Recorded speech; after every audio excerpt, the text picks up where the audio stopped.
The April jobs report was both historic and dramatic. More than 20 million jobs were lost last month as a result of this economic shutdown and the coronavirus pandemic. And now there's a debate over whether the worst is over. Steve Liesman joins us this morning with more. Good morning to you, Steve.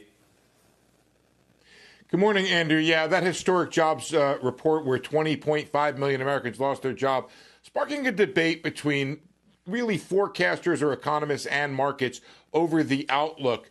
A lot of the optimists pointed to the 18 million reported to be on temporary layoff with the idea that these folks could come back to work very quickly.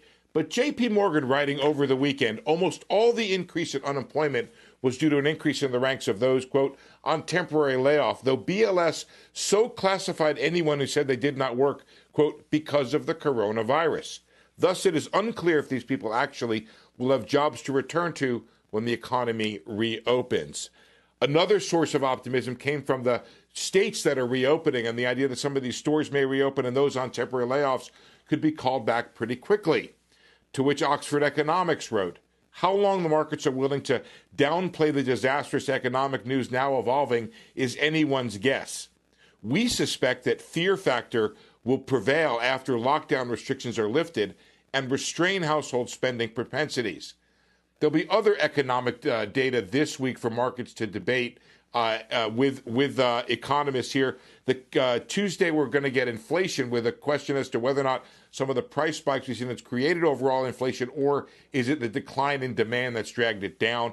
Wholesale prices on Wednesday, along with presentation by Fed Chair Jay Powell. Jobless claims again on Thursday. Down 2.6 million or up 2.6 million is the expectation. The big one, Friday retail sales. See, all of this has impacted consumer spending. Markets and economists watching the behavior around these reopenings. They want to know, are people not going to stores now or to work because of government mandates or because they fear the virus? Overall, Becky, a sense among forecasters that markets are at least somewhat unhinged from the uncertainty around the outlook here. Becky? Yeah, Steve, I think that's such a tricky question because it depends on where you are. I mean, if you're in an area that's been particularly hard hit, where there are lots of cases popping up around, I think people tend to be more cautious, more careful, and more concerned about things, versus if you're somewhere where you don't know anyone who's had a case of who's come down with coronavirus, you don't see many things around you. I mean, it's a big country in a lot of different places. I think that's right, and I think that it's going to be hard to gauge the impact or the response to some of these reopenings. I'm watching the high-frequency data, the traffic data, some of the store closing data. I've not seen much response yet, but it could take a few days, a few weeks for people to unlearn the behavior of self-isolating, and we'll see how that goes. You have some questions among businesses, for example, where places like Texas, where they can open 25%, as to whether or not it even pays for the restaurants or some of these establishments to reopen if they can only serve a certain number of people. So you're right, it's piece by piece, and we're trying to build up the outlook from all of those different experiences.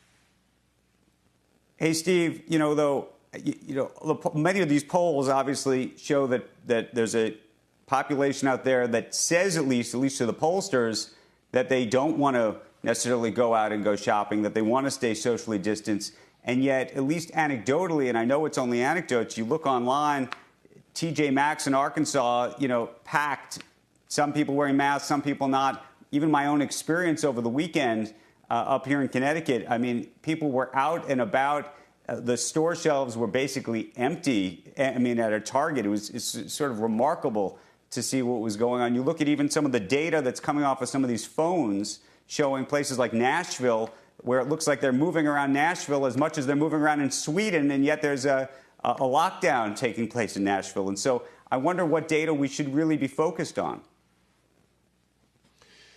I'm wondering the same, Andrew, and I'll tell you that the data that we're following all the data the economists are following, plus our own data that we've dug up here. We don't know how it's going to show, how well it's going to react or show the change in mobility.